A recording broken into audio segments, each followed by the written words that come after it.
Imagine a surgeon taking a scalpel, opening a patient's skull and literally slicing their brain entirely in half, straight down the middle. Right, completely severing the connection. Yeah, and now imagine that patient waking up, sitting in a lab, and looking at a picture of a snow shovel.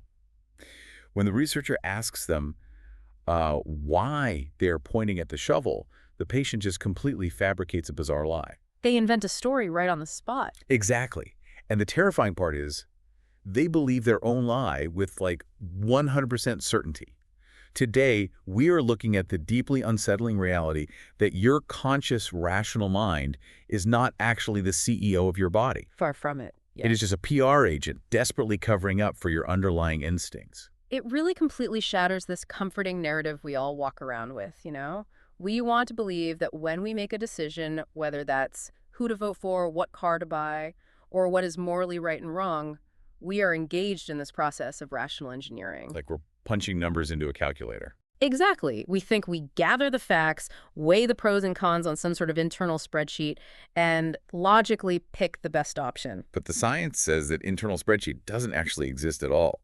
We are operating in absolute, just psychological muddy waters. So welcome to a brand new deep dive. And I want to speak directly to you, the listener, right now. We know you're here for a reason. Right. You have this intense desire to grasp big, complex ideas about human behavior, but, you don't want to get bogged down in impenetrable academic jargon. You want the deep insight without the textbook dryness. And today's mission is exactly that. It is. We're going straight into the grand, sweeping intellectual project of the social psychologist Jonathan Haidt. And calling it a grand project almost undersells it, I think. Over the last couple of decades, Haidt has been constructing this massive, interconnected map of why we do what we do. Yeah, you didn't just stop at one idea. No, he didn't just study one isolated psychological quirk. He started by looking at the inner workings of the individual mind. And what I really love about tracing his work chronologically is how one question inevitably forces the next. Because once you figure out how the individual mind works, you naturally have to ask how thousands of those minds form societal morality. Which then directly leads to asking why our modern politics are so incredibly polarized. Right. And finally, if you understand how human beings evolved to find meaning and resilience, you inevitably crash into his most recent work, which is the modern crisis of childhood anxiety and the terrifying way technology is rewiring human development. I think we really need to set the tone immediately here, though. Yeah, good point. This deep dive is not about taking a political side. We are not here to champion the political left or the political right. No, definitely not. And we aren't here to just mindlessly demonize technology or smartphones either. Exactly. We're here to look under the hood of the human animal. We are examining our evolutionary wiring and our societal structures through a lens of intense curiosity. So let's go back to that split brain surgery I mentioned in the intro. Yeah, let's start there. Because to understand how the machine works, we really have to start with Haidt's foundational concept from his book, The Happiness Hypothesis, the concept of the divided self. Right. The premise here is that the human mind is not a single, unified entity. It is fundamentally divided against itself. And humanity has known this for a really long time, right? The ancients were totally aware that we are not fully in control of ourselves. Oh, absolutely. Sages and philosophers have wrestled with this internal conflict for millennia. The Buddha famously compared the mind to a wild, straying elephant that, needs to be brought under control by a patient trainer. And Plato had a much more chaotic vision of this in his dialogue, the Phaedrus. He described the soul as a chariot. Yes, the rational, calm part of the mind is the charioteer gripping the reins. But he has to control two vastly different horses. One horse is noble, upright, driven by honor, and responds beautifully to verbal commands. And the other one? The other horse is a nightmare. Plato describes it as a crooked jumble of limbs, companion to wild boasts, deaf as a post, and barely yielding to the whip. I mean, I feel like I am strapped to that crooked, deaf horse every time a plate of cookies is left in the kitchen. I think we all do. And then Sigmund Freud gives us the Victorian update, right? Yeah. He swaps the chariot for a horse and buggy. Right. The driver is the ego, our conscious self, struggling frantically to control a hungry, lustful, disobedient horse, which is the id. And on top of that, the driver's father, the superego, representing the strict, judgmental rules of society, is sitting in the back seat just lecturing the driver on everything he's doing wrong. It's such a hilarious and deeply stressful image. But Haidt updates this for the 21st century with what has become an incredibly famous psychological metaphor, the rider and the elephant. So break this down for us. What are the rider and the elephant in our actual modern brains? Well, the rider represents our conscious language-based reasoning. It's the stream of words and images you are fully aware of. The voice in my head. Exactly. It's the part of you that sets an alarm for 6 in the morning because you rationally want to wake up, go to the gym, and improve your cardiovascular health. Okay, so the rider is the voice planning my day. What is the elephant? The elephant represents the other 99% of our mental processes. It's our automatic, intuitive, unconscious, and emotional responses. It's the visceral gut feelings. Oh boy. So when that alarm goes off at 6 in the morning and it's pitch black and cold outside and your bed is incredibly warm, you hit the snooze button, that is the elephant taking absolute control. And because it's an elephant, it is vastly stronger than the rider. I mean, if the two disagree, the elephant is going to win almost every time, isn't it? That's the core tragedy of the human condition, really. We desperately want to believe the rider is the boss, a CEO, or a king holding the reins. But Haidt points out that this division isn't just a poetic idea, it is literally hardwired into our biology. Let's talk about that biology, because this totally blew my mind. When we think of the brain, we think of the skull. But we literally have a second brain in our bodies, don't we? We do. It is called the enteric nervous system, or the gut brain. Of the brain. Yeah. Your intestines are lined by a vast, incredible complex network of more than 100 million neurons. This network handles all the microcomputations needed to run the chemical refinery of our digestive system.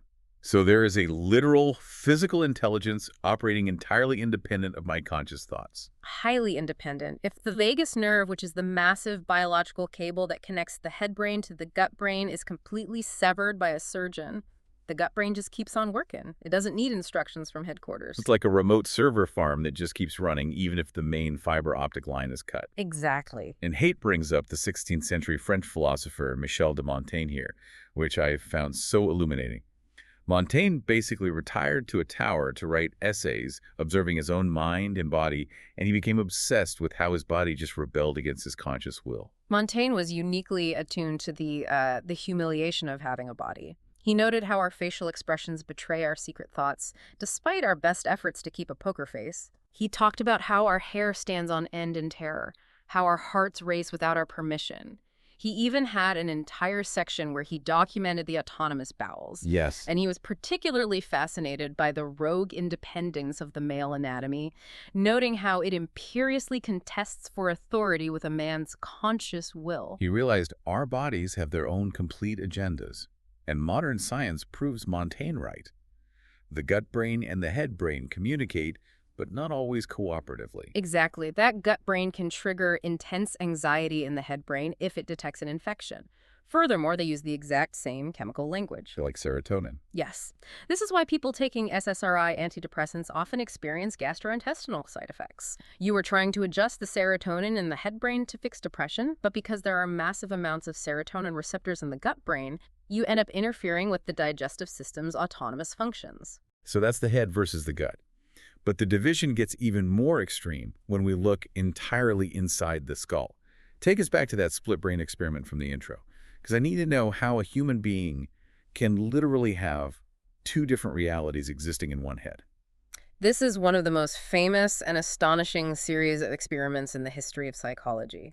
In the 1960s, a neuroscientist named Michael Gazzaniga began studying patients who had undergone a radical surgery to cure severe, life-destroying epilepsy. The seizures were starting on one side of the brain and spreading to the other. Right. Seizures are essentially electrical storms in the brain. They would spread across the corpus callosum, which is this massive, thick bundle of nerve fibers, essentially a biological superhighway connecting the left and right hemispheres. Okay. To stop the electrical storm from spreading, a surgeon named Joe Bogan decided to take a scalpel and physically slice the corpus callosum completely in half. Which just sounds barbaric. You were severing the communication between the two halves of the brain. It was a total last resort, but it worked miracles for the epilepsy. And remarkably, the patients seemed to function normally in their everyday lives. Really? Yeah, but Gazzaniga wanted to test them in a laboratory setting to see what happens when the left hemisphere literally cannot talk to the right hemisphere. Because there is a weird cross-wiring in human anatomy, isn't there? Yes. The left hemisphere of your brain processes visual information from the right half of your visual field, and it controls your right hand. Okay, left brain, right eye, right hand. Got it. And the right hemisphere processes the left visual field and controls your left hand. But here is the most crucial detail. In most people, the left hemisphere is the only side that possesses full language and speaking capabilities. The right side is incredibly smart, but it is entirely mute. So you have a speaking left brain and a silent right brain, and in these patients, the superhighway connecting them is totally gone. So Gazzaniga sets up this ingenious experiment. He has a split brain patient stare at a dot in the center of a screen. Then he flashes two images simultaneously for just a fraction of a second, so fast the patient cannot move their eyes to look around. Okay, I'm with you. On the right side of the screen, he flashes a picture of a chicken claw. Because it was on the right, that image goes exclusively into the patient's language-dominant left hemisphere. Right. At the exact same time, on the left side of the screen, he flashes a picture of a house and a car covered in heavy snow. That image goes exclusively into the mute right hemisphere. I am tracking. The speaking half sees a chicken claw. The mute half sees a snow scene. Next, Gazzaniga presents the patient with an array of picture cards on a table in front of them and asks them to point with both hands to the images that, quote, go with what they just saw on the screen. And the hands act completely independently. The patient's right hand, which is controlled by the left hemisphere, which saw the chicken claw, points to a picture of a chicken. That is perfectly logical. But the patient's left hand, controlled by the mute right hemisphere, which saw the snow scene, points to a picture of a snow shovel. That's crazy. Both halves of the brain are answering the test perfectly based on the isolated data they received. But then Gazzaniga does something brilliant. He asks the patient out loud to explain why their hands are pointing to those specific objects. Remember, when he asks a verbal question, he is forcing the speaking left hemisphere to answer. Oh, the left hemisphere knows exactly why it pointed to the chicken. It saw a chicken claw. But it have absolutely no idea why the left hand is pointing to a shovel because it was completely blind to the snow scene. Exactly. If we were creatures of pure rationality, the speaking left brain should just admit defeat. It should say, I know why my right hand is pointing at the chicken, but I honestly have no idea why my left arm just reached out and grabbed a picture of a shovel. It felt like an involuntary spasm. But it doesn't do that. No. Without a second of hesitation, the patient's left hemisphere instantly fabricates a narrative.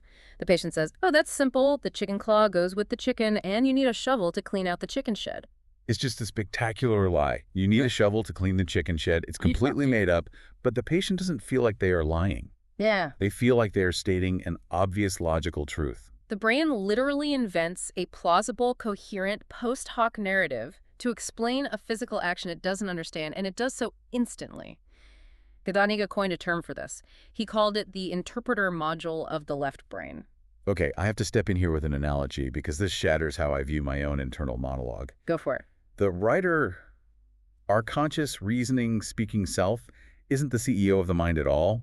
The writer is more like a stressed-out PR flack or like a slick defense attorney desperately spinning a justification for whatever scandal the elephant has already committed. That is the exact framing Haidt uses. The writer evolved to serve the elephant. The writer is a lawyer defending a client, not a visionary leader commanding a subordinate. But wait, hold on. If that's true, I really have to push back on the evolutionary logic here. Why on earth would evolution design a brain this way?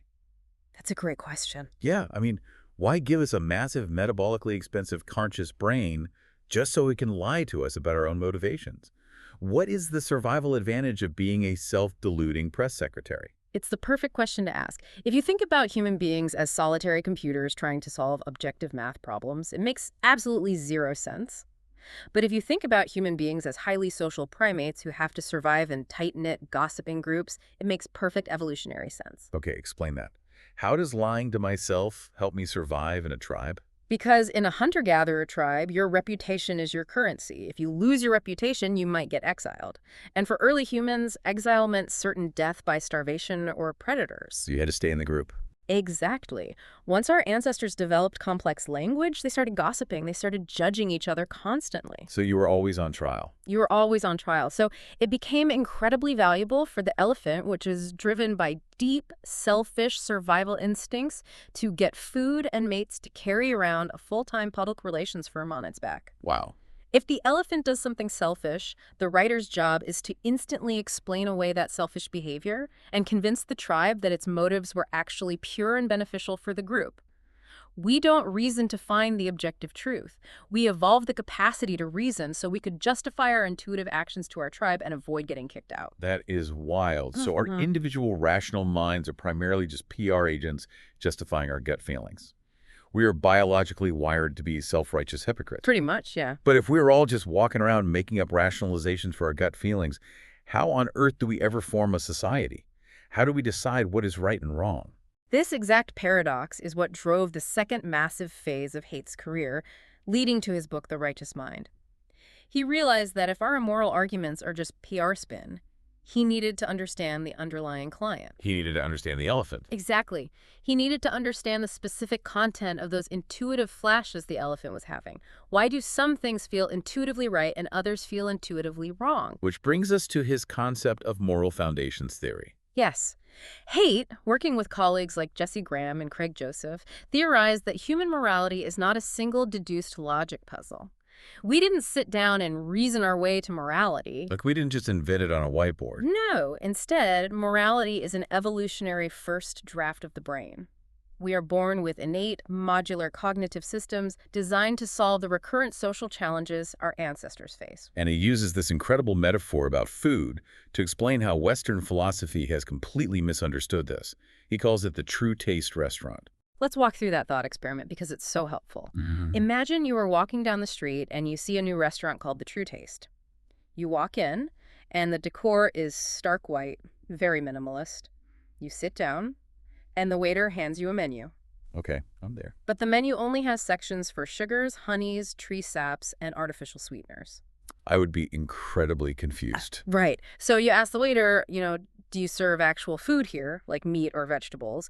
And the waiter looks at you condescendingly and says, no, our brilliant head chef has distilled the absolute essence of culinary goodness into one single perfect principle: sweetness. To serve anything else would be a distraction from the true good. I would walk right out. That sounds nauseating. A meal of just honey and Splenda. It would be nauseating because the human tongue evolved 5 different taste receptors: sweet, sour, salty, bitter, and umami. A cuisine that only activates one single receptor is biologically incomplete and deeply unsatisfying. And Haidt applies this to philosophy. Yes. Haidt argues that Western moral philosophy has been operating exactly like the True Taste restaurant for centuries. Yep. Philosophers have spent lifetimes trying to reduce the vast complexity of human morality down to a single, elegant principle. Jeremy Bentham and the utilitarians came along and said, morality boils down to one thing: maximizing welfare and minimizing harm. Right. The greatest good for the greatest number. Exactly. Then Immanuel Kant and the deontologists said, no, morality boils down to one thing: fairness, rights, and universal rules. They tried to create a one-receptor moral cuisine. But Haidt is saying that the righteous mind is like a tongue with multiple moral taste buds. We don't just care about harm and fairness. Yeah. Our moral palate is much broader, and it has deep evolutionary roots. Exactly. Moral foundations theory identifies 6 evolved moral taste buds. And we really need to explore every single one of them, because understanding the evolutionary mechanism behind them explains almost everything about modern politics. Let's do it. Break down all 6. What is the very first moral taste bud we evolved? The first is the care versus harm foundation. This evolved directly from the mammalian attachment system. Mammals, unlike reptiles, give birth to very vulnerable young that require years of constant care. Otherwise, they just don't survive. Right. So we evolved deep neurological mechanisms, heavily involving hormones like oxytocin, to feel compassion, empathy, and a strong urge to protect the weak. So when I see a sad puppy shivering in the rain or a child crying, I feel this visceral magnetic pull to help them. That isn't me reasoning. That is the care foundation firing in my elephant. Precisely. If we didn't have that visceral pull, our ancestors' babies would have died, and our species would have ended in one generation. The care foundation is essential. Makes total sense. What is the second taste bud? The second is fairness versus cheating. This evolved from the intense demands of reciprocal altruism in small groups. Humans are not the only animals to do this, by the way. Vampire bats, for instance, will regurgitate blood to feed a neighbor who didn't find food, with the expectation that the favor will be returned. That is incredibly gross, but highly cooperative. Right, it works. If I share my hunted meat with you today, I need to know you will share your gathered berries with me tomorrow. If you don't, if you just take my food and never reciprocate, my brain needs an instinct to punish you. So it's about balance. Yes, this foundation governs mutual trust, cooperation, and the blinding, intense anger we feel toward free riders and cheaters. Now, Haidt later noted that the Fairness Foundation actually splits into two different interpretations in modern society, right? He did. He realized that fairness can be viewed as equality, meaning everyone gets the exact same slice of the pie, regardless of input. Okay. Or fairness can be viewed as proportionality, meaning you get rewarded in direct proportion to how much effort you contributed. This distinction becomes massively important when we look at political divides. Like, we'll get to the politics in a second. What is the third taste bud? The third is loyalty versus betrayal. This evolved because our ancestors lived in small bands that frequently competed against and often went to war with other bands. We evolved a psychology that allows us to form cohesive coalitions. So this is the whole us versus them instinct. Exactly. It drives in-group trust, deep patriotism, the loyalty you feel to your favorite sports team, and the intense, burning hatred we reserve for traitors. Oh, yeah. People hate traitors. Historically, a traitor to the tribe was a threat to everyone's physical survival. We are wired to despise a turncoat even more than an outright enemy. Right, because they broke the trust from within. What is number 4? Number 4 is authority versus subversion. We are primates. And if you look at chimpanzees or gorillas, they have a long evolutionary history of living in hierarchical structures. Like alpha males and that sort of thing. Right. This foundation generates intuitions of respect for legitimate leaders, obedience to elders, and the deep belief that preserving social order is inherently good. So it's not just about power or dictatorship. It's the feeling that there is a proper, orderly way things should be structured and chaos is dangerous. Yes. It's the respect a martial arts student has for a sensei. It's a two-way street of protection and obedience. Okay, the 5th one is where I think this theory gets fascinating, especially for modern secular listeners. Sanctity and degradation. This is definitely the most misunderstood foundation, but it has a brilliant evolutionary root. The omnivore's dilemma. What is that, like deciding what to eat? Basically, yes. Humans are omnivores. We can eat a massive variety of things. This is a huge evolutionary advantage because we can adapt to any environment. But it's also a massive risk because trying new foods exposes us to invisible toxins, bacteria, and pathogens. So we evolved a biological alarm system. Yes, the emotion of disgust. Disgust evolved to keep us away from rotting meat, feces, and visibly diseased individuals. But here's the fascinating leap. Over thousands of years, cultures recruited that physical disgust system to govern social and spiritual cleanliness. So a biological reaction to bad meat became a psychological reaction to, like, bad behavior. Exactly. It drives our sense that some things are sacred, pure, and elevated, while other things are degrading, corrupt, or taboo. When people talk about treating their body like a temple, or when they feel that a certain sexual behavior or drug use is just dirty or gross, even if they can't logically explain who is being harmed, that is the sanctity foundation firing. That makes so much sense. And the final one, number 6. Liberty versus oppression. While we are hierarchical primates, human beings are unique in our ability to communicate and band together to take down an overly aggressive alpha male. If a leader becomes a tyrant, taking all the food and mates, the subordinates will form an alliance to assassinate or exile him.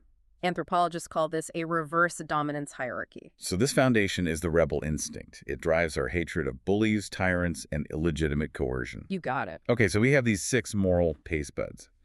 Care, fairness, loyalty, authority, sanctity, and liberty. Now, we promised our listeners an impartial analysis of the political landscape. How does moral foundations theory map onto the modern culture war? This is where Haidt's data is just so illuminating. He and his team surveyed hundreds of thousands of people across the globe using the Moral Foundations questionnaire, and they discovered a stark structural asymmetry between the political left and the political right. What did the data show?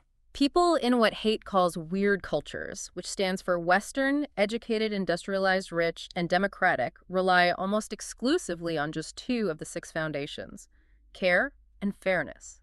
And politically, this maps perfectly onto progressives and modern liberals. Let's dig into that. How does that look in practice? For a progressive, morality literally is caring for the vulnerable and fighting for equality and justice. Those are the essential sweeteners and salts of their moral cuisine. If an action doesn't involve someone being harmed or someone being treated unfairly, a progressive struggles to see it as a moral issue at all. But conservatives have a different palette. Exactly. Conservatives draw from a broader, more balanced palette of all six foundations. They absolutely care about harm and fairness, though they lean heavily toward fairness as proportionality rather than equality. Right, the you get what you earn mentality. Yes. But they also highly value loyalty, authority, and sanctity.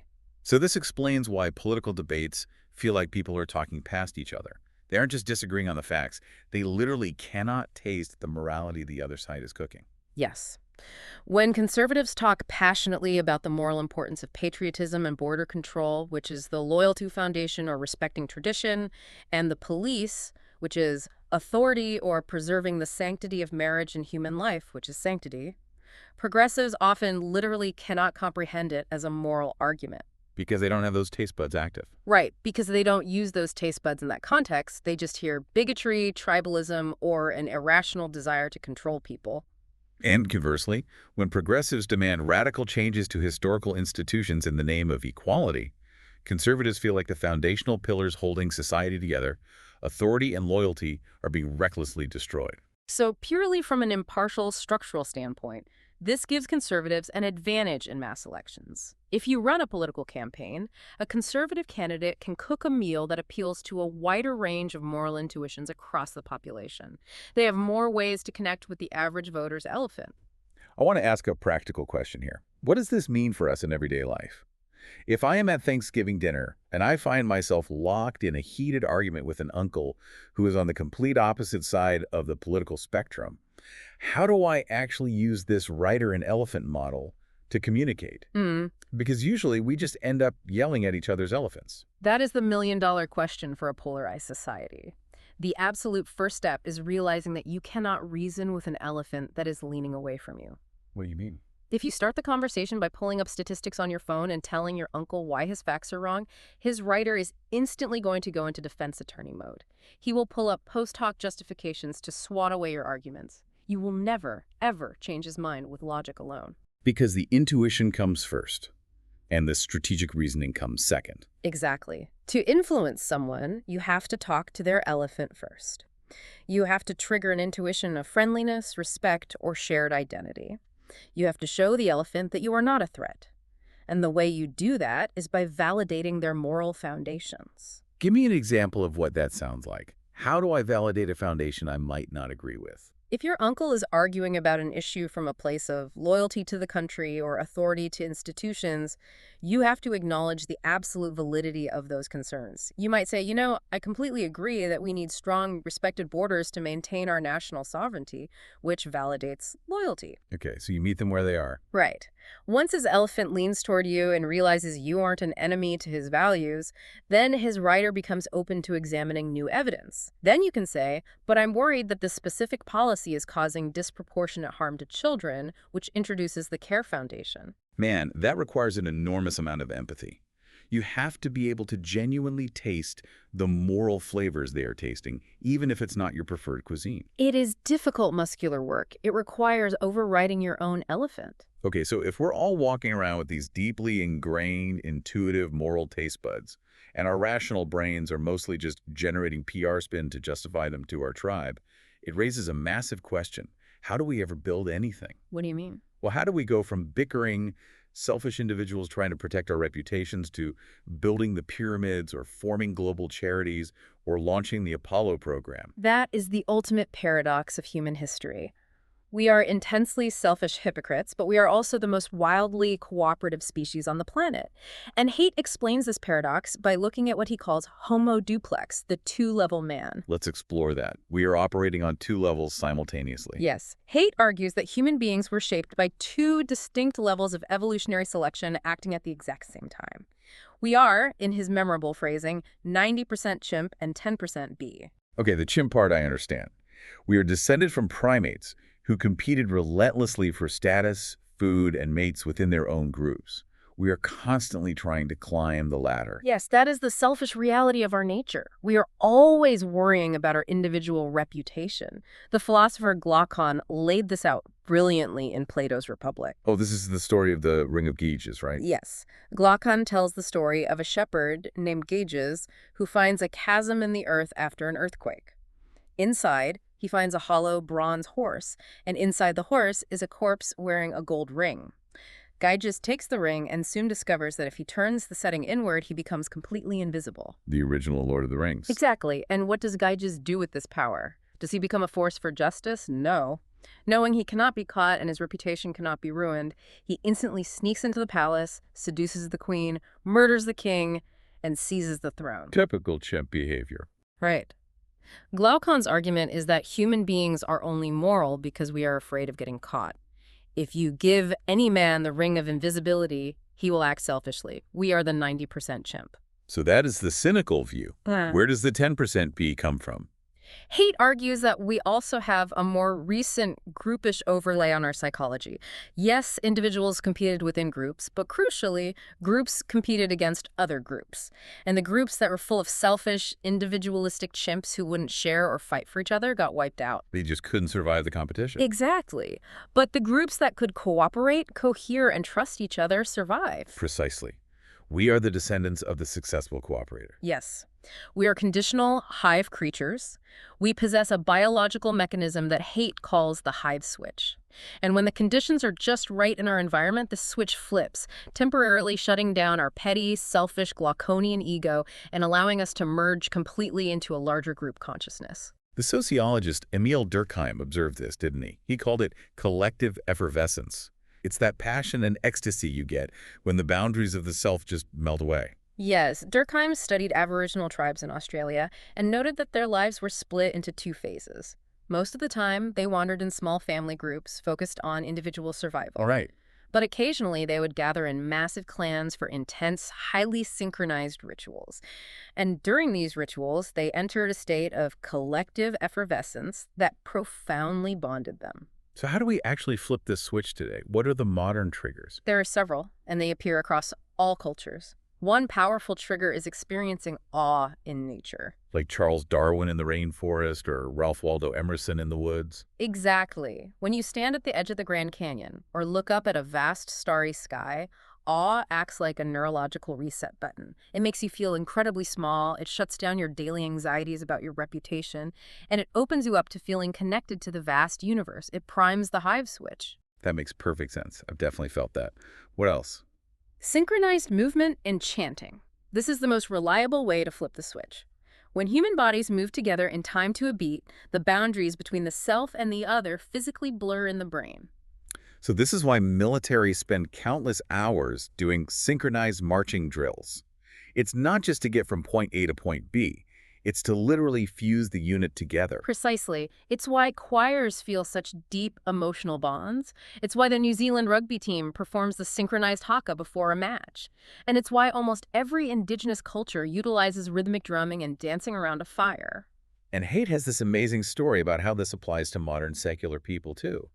He talks about raves, and specifically Tony Hsieh, the former CEO of Zappos. It's a perfect illustration. Tony Hsieh was a very logical, rational, Harvard-educated tech guy. But in the 1990s, he goes to a massive warehouse rave.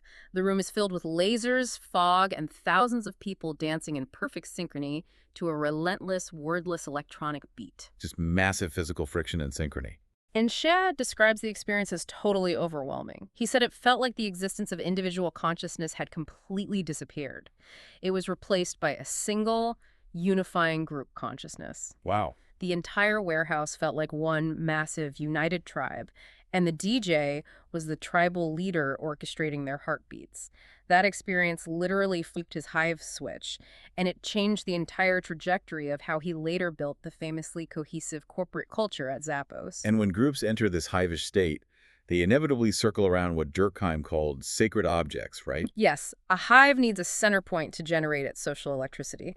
And a sacred object doesn't have to be a religious cross or a Torah. It can be entirely secular. Like a national flag. Absolutely. During wartime, the flag becomes highly sacred.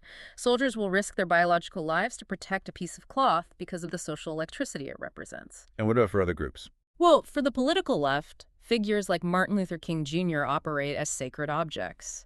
Even at a secular university, the conceptual ideal of veritas, or truth, is meant to be the sacred object that scholars circle around to generate their collective energy and purpose. Okay, hold on. I need to wrestle with this for a second because this sounds incredibly dangerous. How so? You are saying we have a biological switch that makes us lose our individuality to a collective hive, shuts down our critical reasoning self, and makes us blindly worship a sacred object. Doesn't that just sound like the exact recipe for a fascist rally? How is shutting down my critical thinking a good thing? Isn't this what fuels street gangs and brutal tribal warfare? That is a profoundly valid, terrifying concern. And Haidt explicitly addresses this danger. You have to remember his core principle here. Morality binds and it blinds. It blinds us. Yes. When we are bound tightly into our hive, we become deeply connected to each other, but we become entirely blind to the humanity of outsiders. We also become blind to facts that contradict our group's sacred narrative. Fascist dictators absolutely understood and exploited this exact psychology. Right. Hitler utilized massive, synchronized marching, matching uniforms, and the worship of his own godlike persona to weaponize the human hive switch on a national scale. So if it leads to fascism and tribal warfare, why is Haidt arguing that the hive switch is necessary? Because the alternative is worse. Haidt argues that while scaling the hive up to the size of a massive militarized nation is disastrous, a healthy society desperately needs small-scale hives. Like local community groups? Yes. We need bowling leagues, church choirs, Rotary clubs, fraternities, and local sports teams. These microhives provide social capital, deep interpersonal trust, and a profound sense of meaning. If you strip all of those away, if you create a society of purely rational, autonomous, isolated individuals with no hiving at all, you get a society that is desperately hungry for meaning. Because the 10% B part of us is starving. Exactly. And an atomized society full of lonely, disconnected people searching for a tribe is the absolute perfect target for a demagogue to exploit. Small, healthy hives protect us from the big, dangerous hives. That completely reframes the concept of the meaning of life for me. It really does. In the happiness hypothesis, Haidt essentially revises the ancient Stoic idea of happiness. The Stoics claimed that happiness comes purely from within, from detaching yourself from the external world and mastering your own mind. Which is very popular right now, the whole mindfulness movement. Right. But Haidt says the data shows that is incomplete. You cannot meditate your way to total fulfillment if you are utterly isolated. Happiness does not come purely from within. It comes from between. Happiness comes from between. Yes. It comes from getting the right relationship between yourself and others, between yourself and your work, and between yourself and something larger than yourself. He calls this state vital engagement. We need to be embedded in a network of physical, meaningful relationships. We need friction. Okay, this is the perfect pivot. If human flourishing requires these dynamic interactions, if our brains evolve to require this intense physical group friction, facing challenges and navigating real-world risks to find meaning, it makes me wonder what happens when we completely remove friction from the equation. Which is exactly what we've done. Yeah, it seems to be exactly what modern society has done to children. And that profound concern takes us directly into the third major phase of Haidt's career and his book with Greg Lukianoff, The Coddling of the American Mind. To set up this disaster of removing friction, we really have to define a concept from the author Nassim Taleb, the concept of antifragility. Taleb offers a brilliant poetic metaphor that is the absolute linchpin for everything Haidt argues about human development. Taleb says that wind extinguishes a candle, but it energizes a fire. Wind extinguishes a candle, but energizes a fire. I love that. Right. A candle is fragile. It needs to be protected from the stressor of the wind, or it dies. But a fire is antifragile. It actually requires the stressor of the wind to grow stronger and reach its full potential. Taleb advises us, you want to be the fire and wish for the wind. And there are biological systems that work exactly like this, right? Like our bones. Yes. If you go to zero gravity in space, your bones don't get stronger because they are safe from the stress of gravity. They actually wither and lose density. They need the friction of gravity to stay strong. Exactly. And the fundamental mistake we've made in modern society is that we started treating the psychological development of our children like they are fragile candles, when in reality, human children are deeply anti-fragile. We assumed they needed protection from every possible stressor. Yes. But children, like all complex adaptive systems, don't just tolerate stressors, risks, and challenges. They absolutely require them in order to mature. Haidt quotes an old proverb that sums this up perfectly. Prepare the child for the road, not the road for the child. But over the last few decades, parents and institutions have spent all their energy furiously trying to pave the road, removing every single pebble so the child never trips. And there is a tragic, literal medical analogy for this, which is the peanut allergy epidemic. It is the most perfect biological illustration of how trying to remove friction backfires. In the 1990s, the medical establishment and parents became hyper-vigilant about the rise of peanut allergies. Right. The official guidance shifted to completely shield young children and pregnant mothers from any exposure to peanuts to keep them safe.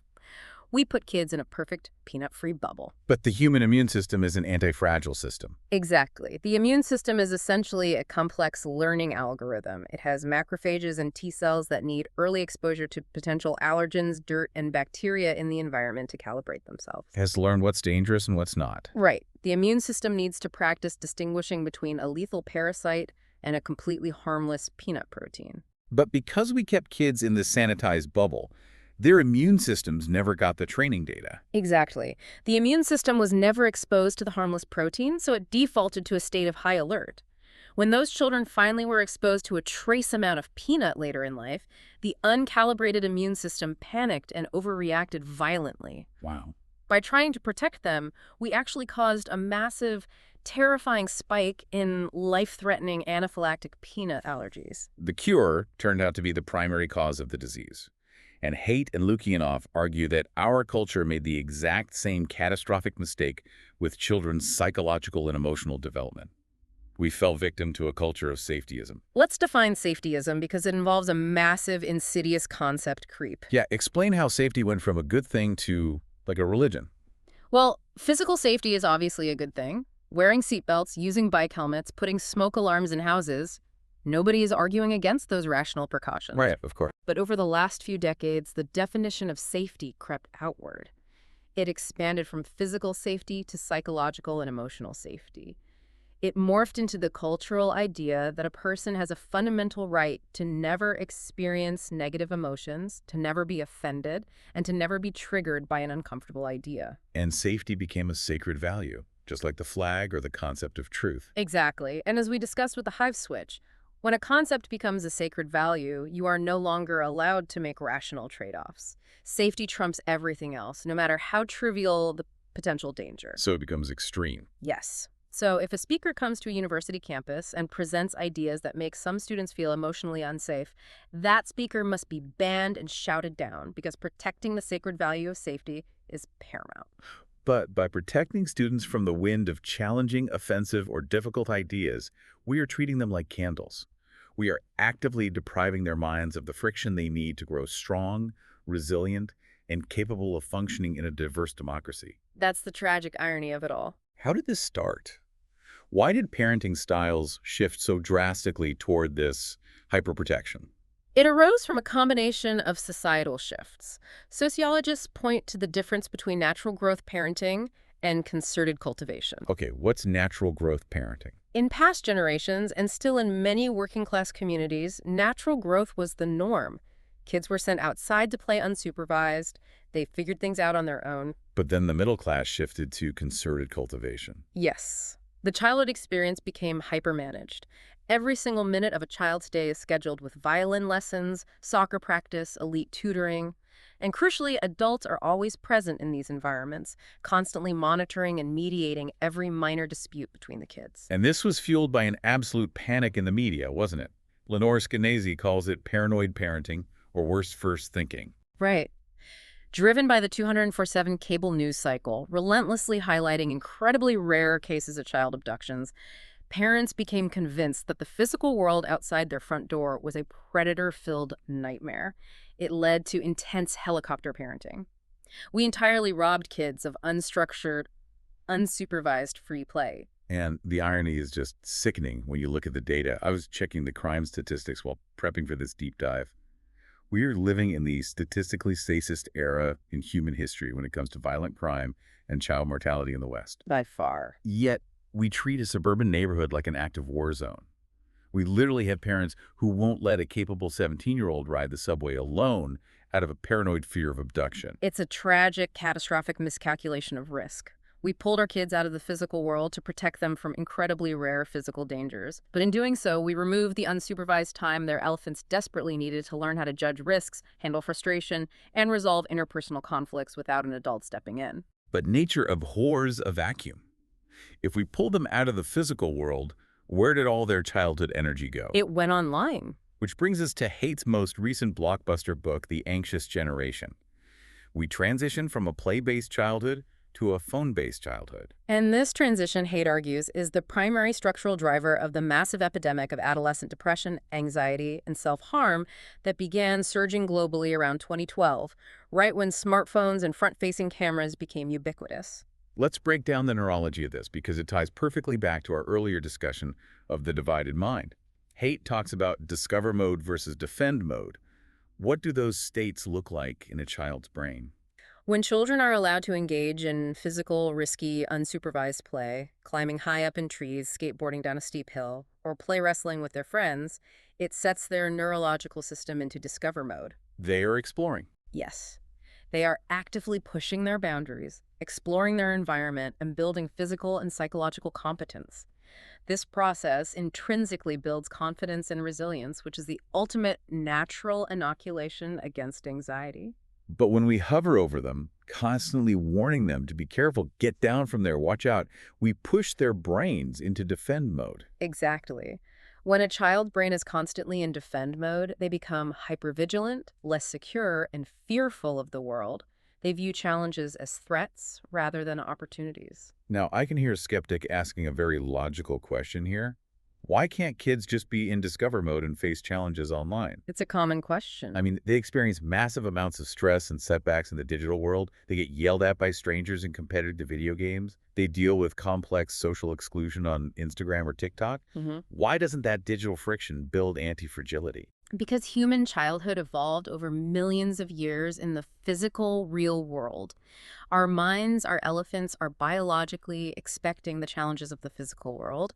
Physical play is embodied, it is synchronous, and crucially, it allows for real-time physical relationship repair. Unpack that difference for me. Walk me through a real-world conflict versus a digital conflict. Imagine two 12-year-old kids arguing over a foul call in a game of pickup basketball at the park. There are no adults around, they get mad, they yell, maybe they even shove each other. The friction is high. Right. But then they have to negotiate if they want to keep playing. One says my ball, my rules, or they agree to a do-over. They figure it out. But look at the physical cues. They make eye contact. Someone smiles or pats the other kid on the back or offers a physical handshake. Those are clear, ancient, embodied signals of safety that the nervous system immediately understands. The threat is gone. Exactly. The mistake was low cost, the repair was immediate and physical, and they go back to playing. Their immune system of the mind learns how to successfully manage conflict. Okay, now contrast that with a digital conflict on social media. In the digital world, relationships are disembodied and asynchronous. If a teenager makes a mistake, says something awkward, or posts a bad photo, it doesn't just fade away into the air like a comment on a basketball court. It can be screenshotted, it can go viral, it lives forever on a server. The scale of the punishment is completely unnatural. Yes. You face intense public criticism and viral shaming from hundreds, maybe thousands of people you don't even know, with whom you have no underlying social bond. Your nervous system is flooded with cortisol, triggering an extreme fight-or-flight response. And there is no physical feedback loop to signal that the threat is over. Even if you post an apology, people might just mock the apology or you just get radio silence. You never get that physical handshake or that eye contact that tells your nervous system, okay, the tribe isn't going to exile you, we are safe now. That missing repair is devastating. I look at it this way. Letting kids face their developmental challenges on social media to try to build resilience is exactly like feeding them plastic food. Plastic. Yeah. It looks like a meal. It has the shape and color of a hamburger. You chew on it. But the digestive system, or in this case, the immune system of the mind, extracts absolutely zero nutritional value from it. That is a phenomenal analogy. It doesn't nourish their social development because it lacks the biological nutrients of eye contact, touch, and synchrony. You're exactly right. The phone-based childhood provides a massive amount of stress, but absolutely none of the embodied friction and physical repair that the human animal requires to mature into a resilient adult. And Haidt takes this concern even further, looking into the immediate future. He recently spoke at the World Economic Forum about the looming era of artificial intelligence. Yes, you did. If, as he established back in the happiness hypothesis, human flourishing requires vital engagement, meaningful work, and physical connection to a community, what happens next? He is incredibly fearful for the next generation on this front. If AI rapidly hollows out the economy's entry-level jobs, the copywriting, the basic coding, the administrative work, it takes away the very roles where young people learn to engage productively with society, face professional friction, and build competence. We are facing extreme income inequality, sure, but it sounds like we are facing an even deeper crisis of meaning. Exactly. If you can't find meaningful work to ground you, and you are already isolated in a disembodied phone-based existence where your social ties are fragile and virtual, the foundational pillars of human happiness are severely threatened. The 10% bee inside us will literally starve to death. This paints a remarkably bleak picture of where we are heading. But as we promised our listeners at the beginning, we want to look at all of Haidt's work through a lens of rigorous science. It's important that we do. Yeah, and part of rigorous science is actively looking for the counter-evidence. We have to use our conscious writers to actively question our own elephants, even if we love these theories. Haidt himself is a massive proponent of viewpoint diversity and rigorous institutional vetting. Discussing the scientific criticism of his work isn't about debunking his entire career. It's about seeing how the scientific community pushes back, tests hypotheses, and refines these massive ideas over time. So let's look at the fair criticisms and the limitations of the evidence. Let's start with moral foundations theory, the 6 taste buds. It's incredibly popular in psychology, but it has faced significant pushback from other researchers. The strongest and most comprehensive critique comes from a moral psychologist named Kurt Gray, who proposed an alternative called the theory of dyadic morality, or TDM. Okay. Gray argues that Haidt's model of 6 distinct evolved taste buds is overly complex and not fully supported by neurology. What does Gray think is actually going on in our brains when we make a moral judgment? Gray contends that all moral violations, no matter how diverse they seem, actually boil down to a single underlying cognitive template, an intentional agent causing harm to a vulnerable victim. But wait, hold on. What about the weird sanctity violations we talked about? Like someone privately disrespecting a national flag in their basement, or doing something sexually taboo in private that doesn't physically hurt anyone. How is that harm? This is where Gray's research is so clever. He shows that even when people judge a purity or loyalty violation as wrong, they are subconsciously perceiving harm. Perceiving harm. Yes, they might perceive harm to their own eternal soul, or harm to the conceptual fabric of society, or harm to the dignity of God. Gray argues that the brain doesn't have 6 distinct evolved modules. It just has a very flexible, generalized harm detection system that different cultures can stretch to cover different abstract concepts. So moral foundations theory might be a great descriptive tool like grouping music into genres like rock, jazz, and classical, but it might not be the actual neurological blueprint of the brain. That makes sense. What about the cross-cultural surveys? I know Haidt relied heavily on global data. That's the second major methodological critique. The Moral Foundations questionnaire has struggled with structural validation in non-weird populations. Oh, really? Yeah. In countries like Iran, Ghana, or Turkey, when people take the survey, their answers don't always group neatly into Haidt's specific 5 or 6 distinct buckets.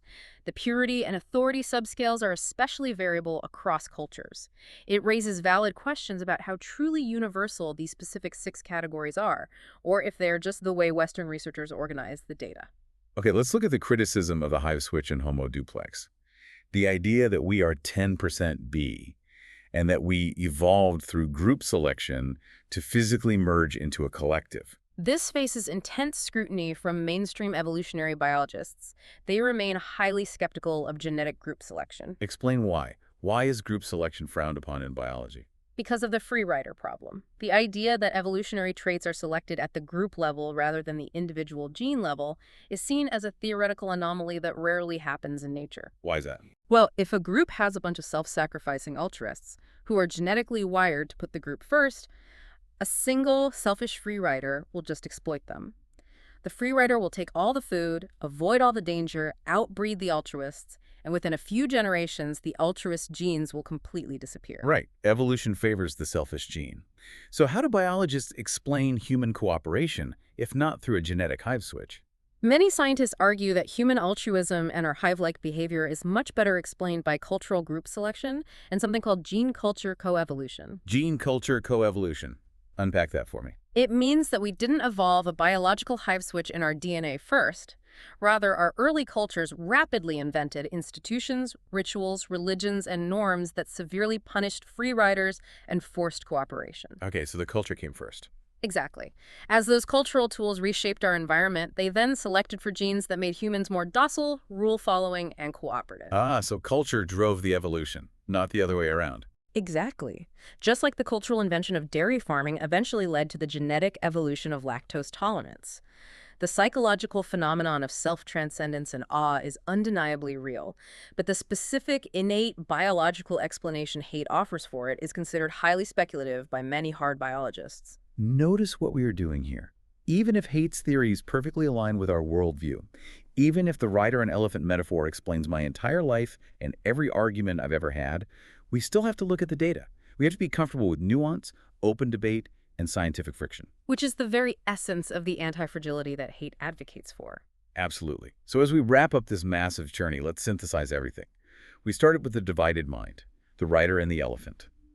We learned that our conscious reasoning evolved largely to serve our unconscious intuitions, acting as a PR agent to manage our reputations in a highly judgmental social world. Which perfectly explains why we have such diverse, deeply ingrained moralities that we can't easily argue our way out of. We don't reason our way to our political tribes.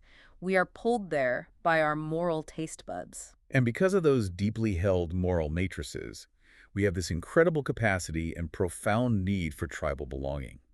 We want to flip the hive switch, experience collective effervescence, and feel a part of something larger than our petty selves. But because our biology demands that friction, that muscular bonding, and that real-world challenge to grow strong, we are doing catastrophic damage to the next generation by depriving them of the physical world. We coddled them in the real world with safetyism, and then we threw them to the wolves in the disembodied viral digital world. It all connects beautifully into one cohesive map of human nature. So what are the actionable takeaways for you, our listener? Let's lay out 5 clear lessons. Number 1, the most valuable insight regarding the meaning of life. Happiness does not come purely from within. You cannot isolate yourself and meditate your way to total fulfillment. Happiness comes from between. From between, yes. You have to get your physical relationships right with others, with your meaningful work, and with something larger than yourself. Number 2, the strongest practical lesson for parents, educators, and leaders. Lean into anti-fragility. Remember the candle in the fire. Stop trying to clear every single obstacle out of the way to create a perfectly safe environment. Prepare the child for the road, not the road for the child. They need the friction to grow. Number 3, the most important open question we face today. How will human meaning and vital engagement survive the AI revolution? If physical struggle and meaningful work are the pillars of human happiness, what happens when the work disappears into algorithms? We need to start figuring out how to feed the 10% bee in an automated world. Number 4, a thought experiment for you to try this week. Map your own moral matrix. Look closely at those 6 taste buds: care, fairness, loyalty, authority, sanctity, and liberty. Which ones do you naturally dismiss or find offensive? That's a tough one to face. It is, but think about who in your life favors those exact buds. Try to speak directly to their elephant next time, validating their foundation instead of just arguing with their rider. And number 5, a practical change you can make today. Give yourself and your kids, if you have them, the vital gift of unsupervised, unstructured physical experience. Put down the smartphone, step away from the screens, go outside, embrace a little bit of physical risk, and get back into discover mode. Those are powerful, life-changing lessons drawn from a truly remarkable body of work. They really are. And to close out this deep dive, I want to leave you with one final, lingering thought. Think back to that driving metaphor at the beginning. The elephant, that automatic visceral reaction you have when someone cuts you off or when you see a beautiful sunset or when you hold a baby. That is your biology, millions of years in the making, reacting in a split second. Our deepest, most highly evolved human needs are for physical presence, for muscular bonding, for collective effervescence, and for embodied friction. We absolutely need the handshake, the eye contact, the shared sweat of a difficult task. Exactly. So here is the question you have to ask yourself. As our society increasingly moves into the digital realm, into the metaverse, into remote work, and eventually into relationships with AI companions, Can that frictionless digital world ever truly satisfy the ancient elephant? Or will our stressed-out writers just keep spinning PR statements, desperately trying to convince us that staring at a glowing screen is making us happy? That is something we all really need to mull over as we move into the future. Thank you so much for joining us on this deep dive into Jonathan Haidt's world. Keep questioning your certainties, keep exploring the physical world, and most importantly, stay curious.